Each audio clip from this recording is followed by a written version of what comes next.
जितेंद्र आपके पास सीधे आ रहे हैं, सीधे आप बातचीत कीजिए। एक बहुत बड़ी सीट के ऊपर एक बड़े नाम की घोषणा कर दी गई है। सीधे मुख्यमंत्री से मुकाबले की उनकी भी उम्मीद और इच्छा थी, आप क्या कहते हैं? घोषणा कर दी है। पहली लिस्ट अगर कहें तो भाजपा का जो है वो सामने आ चुका है और उसमें एक बड़ा नाम विजय बघेल का है। सांसद विजय बघेल जो पाटन से प्रत्याशी बनाए गए हैं, मतलब साफ है एक बड़े चेहरे के सामने यहाँ पर विजय बघेल उतरने वाले हैं। ऐसे में हम सीधे उनसे ही बात करते हैं। आज एक लिस्ट आई है 21 नामों की, उसमें आपका भी एक नाम है। पाटन से आपको प्रत्याशी बनाया गया है, पहला कमेंट आपका। देखिए, मेरे लिए सौभाग्य की बात है और जो विश्वास हमारे शीर्ष नेताओं ने राष्ट्रीय पर विश्वास जताया है, मेरे पाटन क्षेत्र के कार्यकर्ताओं के ऊपर विश्वास जताया, मेरे पाटन की जनता के ऊपर विश्वास जताया और ये सौभाग्य का अवसर मेरे लिए आया है। मैं उसके लिए तहे दिल से मैं धन्यवाद देता हूं अपने पार्टी के नेताओं को और पार्टी के सभी हमारे कार्यकर्ता भाइयों को, बहनों को, जन जन को मैं धन्यवाद देता हूं। क्योंकि बहुत पहले टिकट की घोषणा हो गई है, पर्याप्त समय पहले लगातार ये कहते रहे हैं लोग कि पर्याप्त समय नहीं मिलता है, इसकी वजह से चुनाव में उसका नुकसान होता है, लेकिन पर्याप्त समय अभी आपको मिला है। नहीं, ये देखिए, हमारे पार्टी की नीति और रणनीति अभी निश्चित रूप से एक ऐसे मुकाम पर है जो जीत का परचम फैलाने की दिशा में हम आगे बढ़ रहे हैं और हर कार्यक्रम हमारे कार्यकर्ता भाई बहुत ही ओजस्वी तरीके से कर रहे हैं। न कोई मन में परेशानी है, न थकान है, न कोई यहाँ पर कोई मन में कोई अनर्गल विचार है।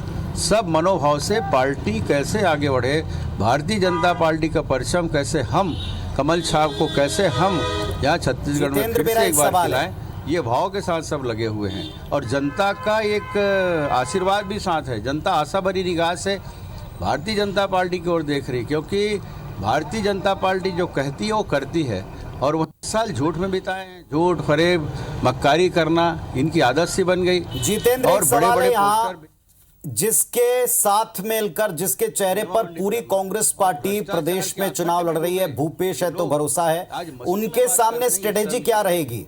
गोल अपना लक्ष्य अपना तय है, लेकिन स्ट्रेटेजी क्या रहेगी? वर्सेस बघेल लगातार आप चुनौती देते आ रहे थे, आप लगातार ये कहते आ रहे थे कि उनके खिलाफ मैं चुनाव लड़ूंगा अगर पार्टी अवसर देती है। मैं कौन होता हूं? मैं तो एक नामित चेहरा हूं, लेकिन हमारा कमल ना कोई नेता नहीं है। आज पूरे देश में देखिए कांग्रेस की क्या हालत है और वही हाल हम छत्तीसगढ़ में करने जा रहे हैं। ये विश्वास लोगों ने हमें दिया है और कमल छाप है, कमल छाप एक निशान है और उसी के निशान के आधार पर मैं तो एक प्रतीक के रूप में हूँ। मैं अपने आप को सौभाग्यशाली मानता हूँ और ये जो मुख्यमंत्री उसको एक बार हम कमल छाप लेकर ही पटकनी दिए थे 2008 में, आज फिर से एक बार नौबत आई है। लोकसभा चुनाव में भी, इसके विधानसभा से भी 23,000 की लीड हमारे कमल छाप को हम सब ने मिलकर दिलाया है। तो आज ये दोहराने का समय है। अब तक आवाज आ रही है तो सवाल पुनीत जी ने पूछा है, कमोबेश वही सवाल ये 2008 में उन्होंने पटकनी दी थी, लेकिन तब परिस्थितियां अलग थी। आज कांग्रेस पार्टी के सबसे बड़े चेहरे के रूप में भूपेश बघेल की पहचान है। कांग्रेस पार्टी भूपेश है तो भरोसा का जिक्र करती है।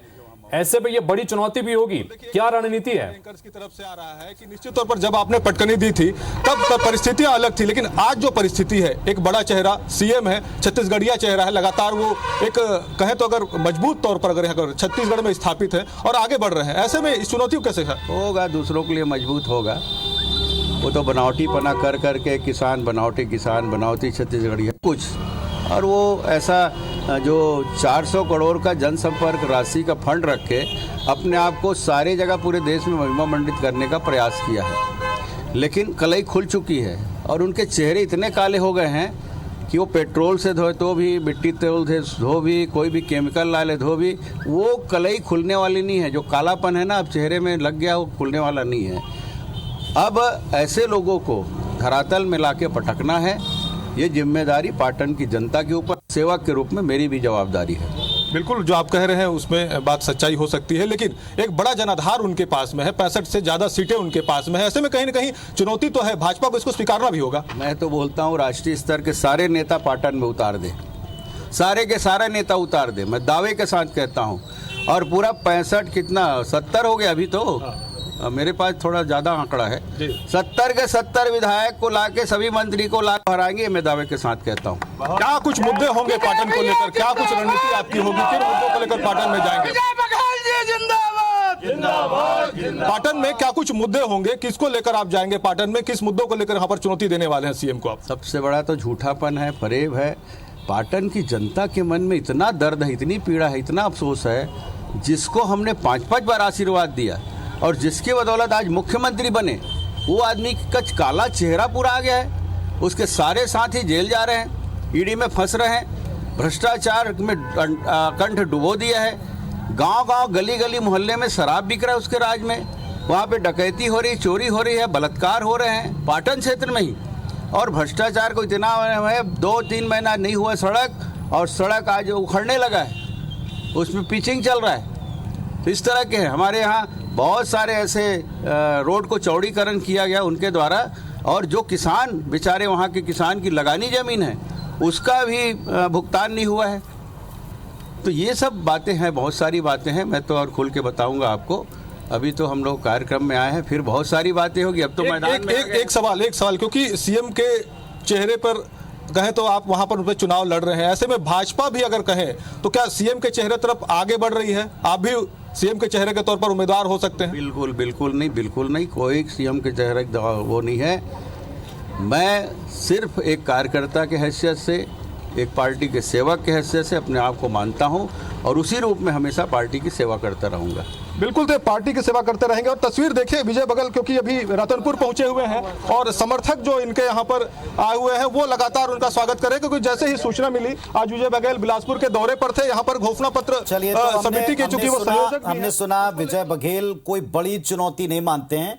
विजय बघेल कहते हैं कि ये चुनौती दूसरों के लिए होगी, दूसरों के लिए बड़ी चुनौती हो सकती है, लेकिन वो उन्हें एक कैंडिडेट की तरह ही लेते हैं और उनकी स्ट्रेटेजी होगी कि कमल के फूल के निशान के ऊपर वो चुनाव लड़ें।